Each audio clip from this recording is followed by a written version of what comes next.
The moment you stop chasing, everything changes. Let me ask you something. What if everything you've been doing to win someone back has actually been pushing them further away? What if every text, every double check of your phone, every desperate attempt to fix things was nothing more than fuel for their indifference? And what if, just what if, the key to flipping this dynamic wasn't about chasing harder, but about stepping back entirely? Imagine this: you wake up tomorrow, and instead of obsessing over whether they'll reply or analyzing why they went cold, you feel calm, confident, untouchable. Because here's the truth that nobody tells you. People don't chase those who are falling apart, they chase those who don't care if they stay or go. Today, we're diving deep into a principle taught by ancient wisdom masters like Shi Heng Yi, who understood that true power comes not from external validation, but from within yourself. This isn't just another relationship hack. This is life-changing philosophy wrapped in practical advice. By the end of this video, you won't just know how to handle situations where someone pulls away, you'll walk away with tools to master emotional detachment, build unshakable self-respect, and reclaim control over your life. So sit back, lock in, and pay attention, because by the time you finish watching, you'll never chase anyone again. Before we dive deeper, let me know in the comments below one simple line: I am untouchable. Let the world see it, let yourself believe it. Now, let's get started. The trap we all fall into and why it keeps us stuck. Every single day, millions of people find themselves caught in the same trap. Someone they care about pulls back. Maybe it starts subtly. A delayed response here, a missed call there. Then suddenly, everything changes. They stop texting altogether. Plans disappear. Their stories on social media show them out having fun without you. And what do? Exactly what they expect you to do. You react. You check your phone non-stop, refreshing endlessly, hoping for that one message that might bring relief. You overthink every interaction, dissecting every word, every pause, every silence. You wonder what you did wrong, how you can fix it, what you need to say to make them come back. But here's the brutal truth: reacting is the problem. Modern relationships aren't built on love or connection alone, they're built on power dynamics. The second you react, you give up control. The second you chase, you lose value. And the second you let someone see how much their absence affects you, you hand them all the leverage. Think about it. Do the most powerful people in the world, whether in business, relationships, or life, react impulsively when tested? No, they observe, they adapt. And when someone tries to play games with them, they do the one thing that changes everything: they go silent. That's what we're breaking down today. Not as a tactic, not as manipulation, but as a way to take back your power and live life on your own terms. Why silence is the ultimate power move. Silence terrifies people. It forces them to confront themselves, to sit with their thoughts, to face the unknown. Social media exists because humans hate being alone with their minds. Distractions exist because silence demands answers to questions we often avoid asking. When you go silent, you force her to do exactly that, to sit in the discomfort of uncertainty and wonder. She expected you to chase. She expected you to validate her. She expected you to keep proving yourself. So now, guess what happens? She starts checking her phone more than you ever did. She scrolls through old texts, replaying the last conversation, trying to figure out where she lost her grip on you. She posts pictures, goes out with friends, makes sure you see she's living her best life. But deep down, she's waiting. Waiting to see if her absence affected you. Waiting to see if she still has control over you. But when the notification never comes, when you don't react, when you don't try to pull her back, panic sets in. Suddenly, she's the one feeling powerless. The same way you used to wait anxiously for her reply, she's now waiting for yours.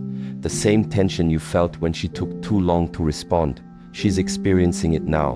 And that fear is what makes her come back. But here's the catch: most men blow it during this phase. She sends a casual text, something vague, something safe. Hey, hope you're doing good. And what do? You light up. You think, finally, she realized she made a mistake. So you reply instantly, restarting the conversation, thinking you've won. But the moment she sees that fast reply, she knows she still has you. And just like that, she disappears again. Why does this happen? Because she wasn't coming back for you. She was coming back for her ego. She needed to know you were still waiting. And now that she knows, she doesn't need to talk to you anymore. That's why the strongest response isn't a response at all. If she truly wants to come back, she'll put in the effort. She won't just send a lazy text. She'll make it clear that she regrets losing you.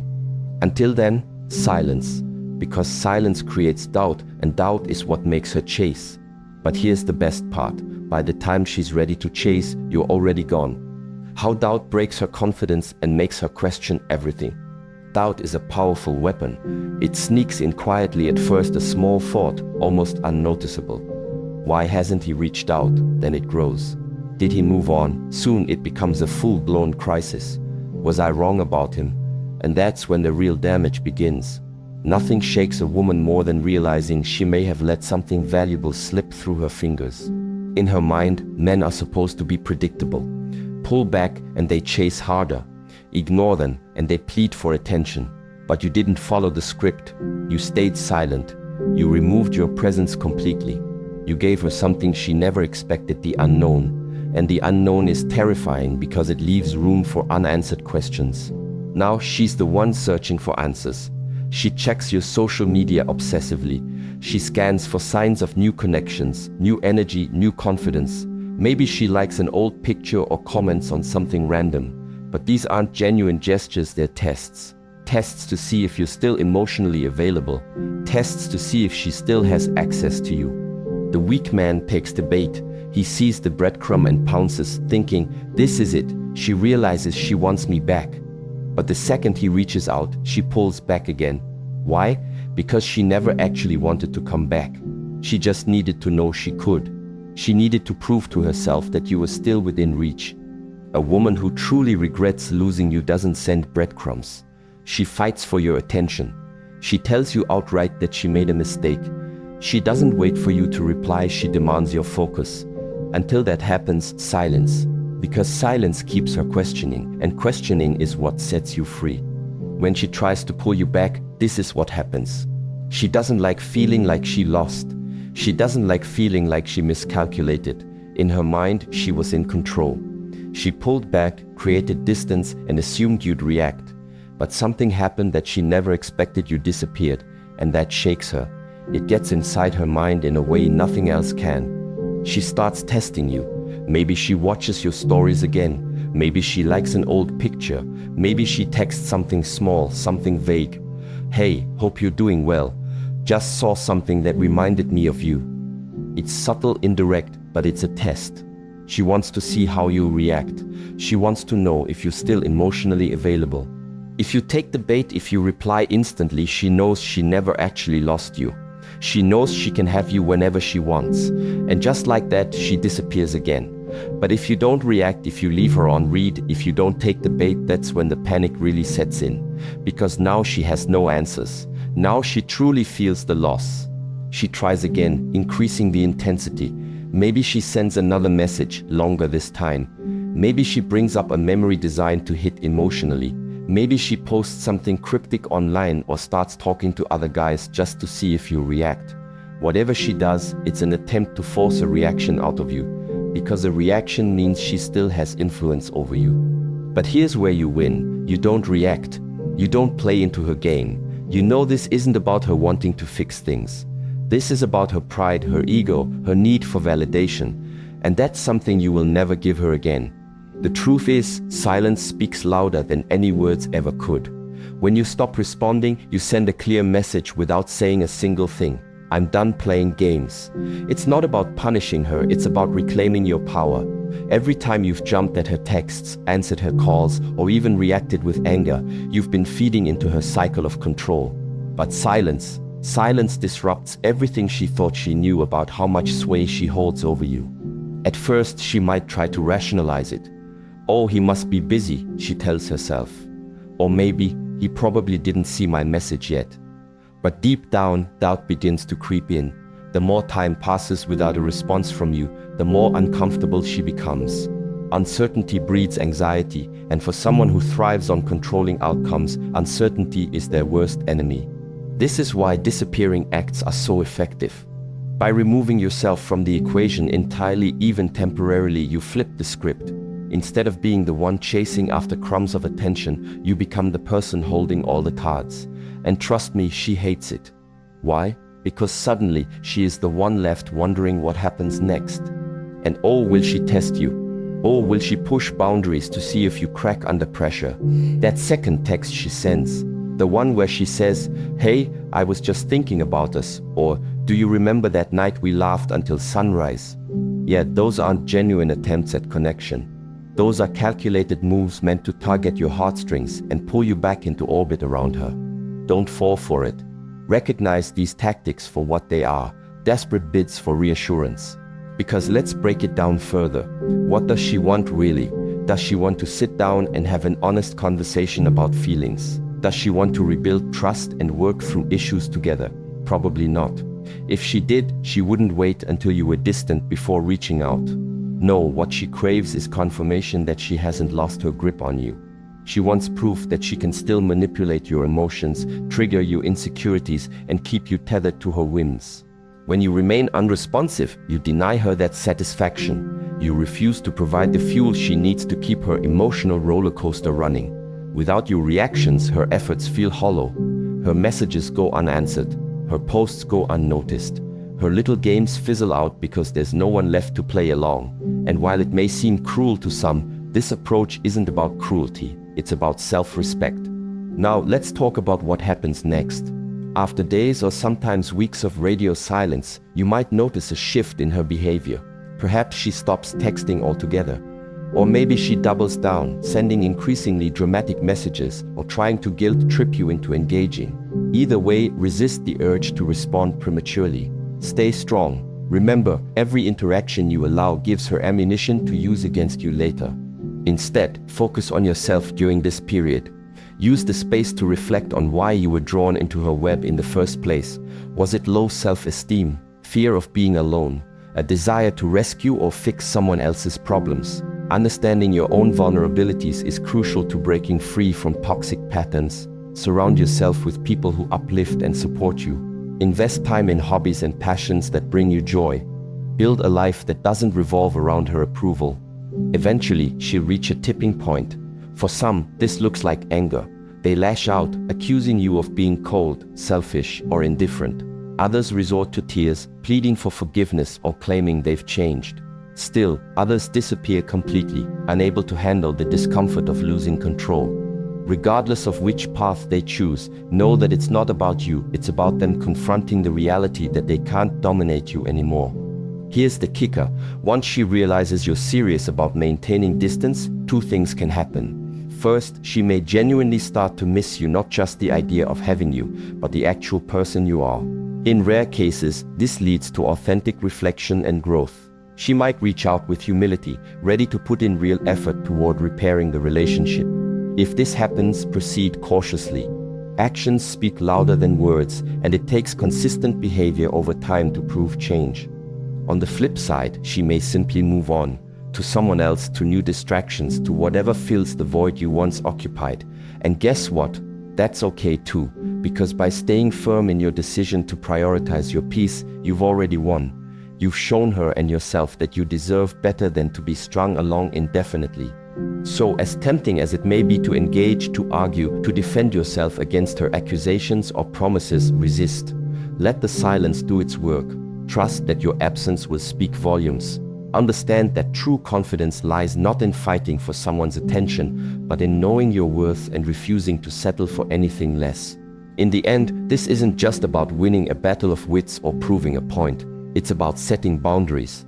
It's about protecting your mental health. It's about stepping into a version of yourself that refuses to be diminished by anyone else's insecurities or manipulations. And when you embrace this mindset fully, you'll find that the only person whose opinion truly matters is your own. Because the moment you stop being her emotional safety net, the moment she truly feels like she lost you, is the moment she has to decide, does she fight for you or does she accept that you're gone? And that decision, no matter which way it goes, is where the real clarity begins. When you remove yourself as an option, when you step back and let her sit with the weight of your absence, you force her into a position she likely hasn't been in for a long time: discomfort. Discomfort is a powerful motivator. It forces people to confront truths they've been avoiding, to evaluate priorities they've neglected, and to take ownership of their choices. But here's the thing about discomfort: not everyone is willing to endure it. Some will buckle under its pressure, while others will rise to meet it. The key is understanding that her response, whatever it may be, reveals far more about her than it does about you. If she chooses to fight for you, it won't look like half-hearted texts or veiled attempts at manipulation. A genuine effort to win you back will come with action, accountability, and transparency. She'll show up not just with words, but with deeds. She'll acknowledge past mistakes without making excuses. She'll ask what you need from her moving forward, rather than assuming she already knows. Most importantly, she'll respect your boundaries, even if it means giving you space to heal. This kind of transformation doesn't happen overnight, and it certainly doesn't happen without consistent effort over time. So if she's serious about reclaiming what she lost, she'll prove it through patience and persistence. On the other hand, if she accepts that you're gone, if she decides not to fight, that speaks volumes too. It tells you everything you need to know about how much or how little she values you. Letting go isn't easy, especially when pride is involved, but sometimes people would rather cling to their ego than do the hard work required to rebuild something meaningful. If she walks away, or worse, replaces you quickly with someone new, it confirms what you might have suspected all along: you were never her priority. And while that realization can sting, it also brings a strange sense of relief, because now you know beyond any shadow of doubt that you deserve better. But here's the beautiful part: whether she fights or lets go, the outcome ultimately benefits you. If she steps up and shows you she's capable of change, then maybe, just maybe, you too can create something healthier down the line. But if she doesn't, then you're free. Free from the emotional tug of war, free from the endless cycle of chasing crumbs, free to invest your energy in someone who genuinely appreciates you.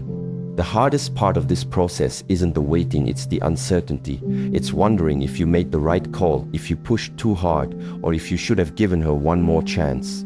Doubt creeps in during those quiet moments when your phone stays silent, when the days stretch on without so much as a text. But remember this: doubt is natural, but it doesn't define you.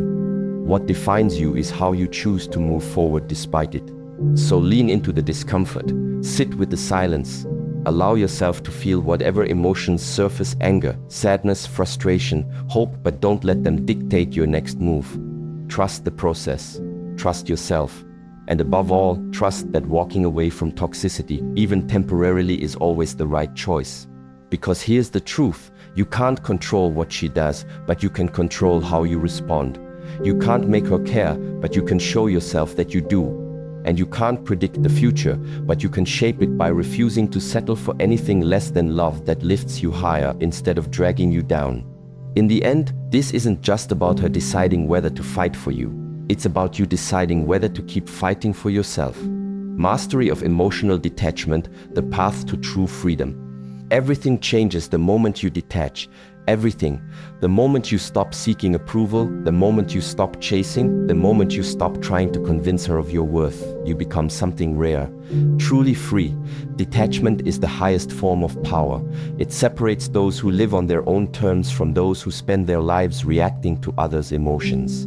Most men live their lives seeking external validation. They want someone to tell them they're enough. They want someone to confirm their worth. But what happens when you stop needing validation? What happens when you look in the mirror and realize you already have everything you need inside you? That's when the world shifts. That's when people start treating you differently. That's when you stop being an option and start being a choice. The man who doesn't need her validation is the man she wants the most. The man who isn't seeking attention is the man who gets the most attention. The man who controls his emotions is the man who controls every room he walks into.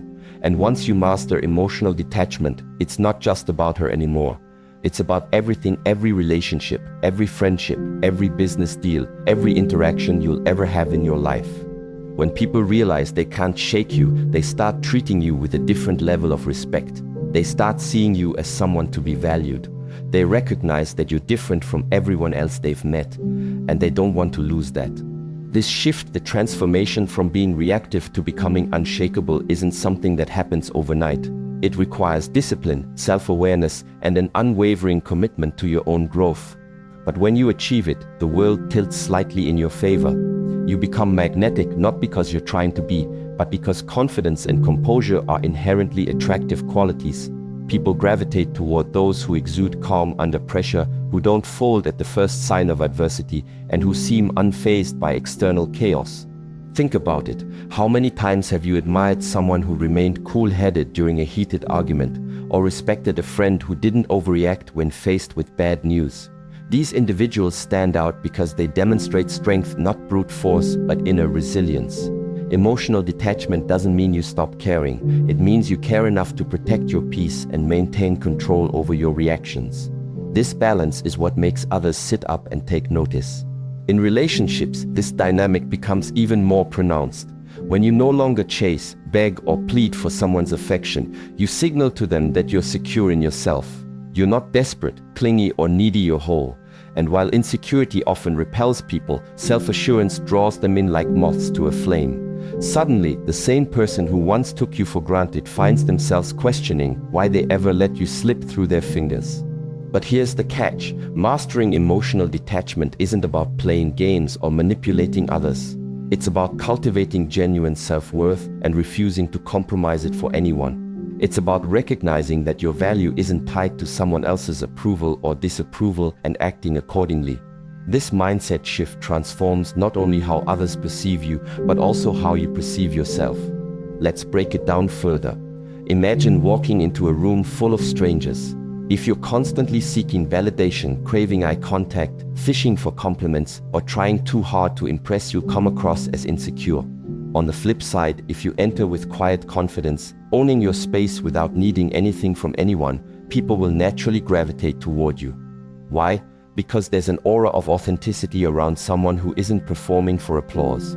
You're simply existing as your best self, and that authenticity is irresistible. This principle applies across all areas of life. In friendships, emotionally detached individuals attract deeper connections because they approach relationships from a place of abundance rather than scarcity. They don't cling or smother. Instead, they offer support, loyalty, and understanding without expecting anything in return. As a result, their friends cherish them even more. In business, emotional intelligence is a game changer. Leaders who remain calm under pressure inspire trust and confidence in their teams. Negotiators who stay composed during tense discussions gain leverage over their counterparts. Entrepreneurs who embrace setbacks as opportunities rather than failures build empires on the foundation of resilience. Emotional detachment isn't coldness, it's clarity. It allows you to make decisions based on logic and strategy rather than fear or impulsivity. And then there's love, the arena where emotional detachment truly shines. When you stop chasing after someone who doesn't value you, you send a powerful message: I'm worth more than this. That message reverberates outward, affecting not only the person you're detaching from, but also anyone else who interacts with you. Your energy shifts, your vibe changes. You radiate a sense of purpose and contentment that others find captivating. Of course, none of this is easy. Detaching emotionally requires confronting uncomfortable truths about yourself and your patterns. It demands vulnerability, the kind that comes from facing your fears head-on and choosing to grow despite them. There will be moments of doubt, frustration, and loneliness. But these challenges are part of the journey. Each obstacle you overcome strengthens your resolve and deepens your understanding of who you are and what you deserve. One of the most liberating aspects of emotional detachment is realizing that you no longer need to explain yourself to anyone. You don't owe anyone justification for your boundaries, your choices, or your priorities. If someone can't accept you as you are, that's their problem, not yours. This realization frees you from the exhausting cycle of people-pleasing and empowers you to live authentically. As you continue down this path, you'll notice subtle shifts in your interactions. Conversations become less about proving yourself and more about connecting genuinely. Arguments lose their intensity because you've learned to pick your battles wisely. Even rejection feels less personal because you understand that not everyone is meant to stay in your life, and that's okay. Ultimately, emotional detachment isn't about shutting people out. It's about creating space for the right ones to come in. It's about setting standards so high that only those willing to meet you halfway can enter your orbit. And it's about knowing deep down that you are enough as you are, where you are right now. So keep walking forward. Keep building yourself up. Keep letting go of anything or anyone that diminishes your light. Because when you master the art of emotional detachment, you unlock a level of freedom most people never experience. You become untouchable not in the sense of being unreachable, but in the sense of being unbreakable. And that, my friend, is a power worth cultivating. Call to action. Become untouchable starting now. By now, you understand the transformative power of emotional detachment. You've seen how silence, self-respect, and confidence can shift the dynamics of any relationship or any area of your life. But let me be brutally honest with you for a second. Understanding is not enough. Knowledge without action doesn't change lives, it just gives you something to nod along to while staying stuck in the same patterns that keep holding you back. The truth, real transformation happens when you take ownership. And I mean real ownership, not just liking a post or thinking, yeah, that makes sense before scrolling past it. No, transformation begins when you commit fully, unapologetically, and consistently to becoming untouchable starting today. Here's what being untouchable means. It means no longer giving anyone else the power to dictate your mood, your worth, or your future. It means standing firm in who you are, regardless of external validation. It means walking through life with an unshakable core because you've built one brick by brick, habit by habit, decision by decision. Does this sound hard? Maybe. Is it worth it? Absolutely. Because at the end of the day, the only person you need to impress is yourself. And trust me, once you start living from that place, everything else falls into alignment. Now, here's my challenge to you, and listen closely, because this part matters more than anything else I've said so far. Commit to becoming untouchable starting right now. Don't wait until tomorrow, next week, or after some arbitrary milestone. Start today, right here, right now. Why? Because every moment you delay is another moment wasted feeding into old habits, old fears, and old limitations. Enough of that. Enough waiting around for permission to live your best life. Permission comes from within you, give it to yourself. Here's what I want you to do first. Write this in the comments below. Yes, right now, as you're reading this, type these words and hit send. I am untouchable. Go ahead, do it. Why does this matter? Because writing something down forces accountability. It plants a seed in your mind, a declaration to the universe and to yourself that you're ready to step up. Once you've written it, say it out loud. Say it like you mean it. Look at yourself in the mirror if you have to and repeat after me. I am untouchable. Feel the weight of those words. Let them sink in deep. This isn't just a phrase, it's a promise. A promise to stop seeking approval, to stop chasing crumbs of attention, and to focus entirely on building the strongest, most resilient version of yourself possible. But don't stop there. Words without action are empty promises. So let's talk about what taking action looks like. First, prioritize yourself. Hit the gym even if it's just for 20 minutes. Physical strength builds mental resilience. Pursue your goals relentlessly, whether they're career-related, personal development-focused, or tied to relationships the healthy kind. Invest in your growth. Read books, watch videos like this one, surround yourself with people who lift you higher instead of dragging you down. Stop waiting for someone else to decide you're worthy of their time, energy, or affection. Spoiler alert, they won't. Not unless you show them you already value yourself enough to walk away if needed. That's the paradox of human behavior. We respect those who respect themselves. Become that person. And let's address something important here. Being untouchable doesn't mean shutting people out or building walls so high no one can climb them. Far from it. It means operating from a place of abundance rather than scarcity. When you know your worth, you stop clinging to relationships or situations out of fear of loss. Instead, you attract people who genuinely appreciate you for who you are. You set boundaries without guilt. You communicate clearly without over-explaining. And most importantly, you live authentically, refusing to dim your light for anyone. If you found value in this message, and I hope you did, I'm going to ask you to do two things. First, subscribe to this channel. Why? Because content like this exists to help you grow, to push you toward your highest potential, and to remind you that you're capable of greatness. Second, share this video with someone who needs to hear this message. Maybe it's a friend stuck in a toxic cycle, a family member struggling with self-doubt, or even someone you barely know but sense could benefit from hearing these truths. Together, we can create a ripple effect of empowerment. Imagine the impact if millions of men stopped seeking external validation and started showing up as the best versions of themselves. What would that world look like? Stronger, kinder, more authentic? Let's make it happen. Remember this: The real prize isn't their attention. It's the man you become when you stop seeking it. Think about it. How many hours, days, weeks, or years have you wasted worrying about what others think of you? How much energy have you poured into trying to prove your worth to people who don't even value themselves? Here's the brutal reality. Their opinions don't matter at all. What truly matters is how you show up for yourself, how you treat yourself, how you build yourself. Every ounce of effort you put into becoming untouchable compounds over time, shaping you into a man who doesn't need validation because he already knows his worth. So tell me in the comments, are you ready to step into your power? Are you ready to become untouchable? If the answer is yes, and I hope it is, then start small. Take one step today, one action, one commitment to yourself. Whether it's saying, I am untouchable, hitting the gym, setting a boundary, or simply choosing to spend less time obsessing over what others think, do it. Then tomorrow, do it again, and the next day, and the next. Momentum builds slowly, but consistency compounds exponentially. Before you know it, you'll look back and realize how far you've come. Lastly, remember this: becoming untouchable isn't a destination, it's a journey. There will be setbacks, days when doubt creeps in, moments when old habits try to pull you back. But each time you choose to rise above, each time you choose to stay committed to your growth, you get stronger, more resilient, more unstoppable. So don't give up. Keep going, keep pushing, keep becoming. You've got this. Now go prove it to yourself.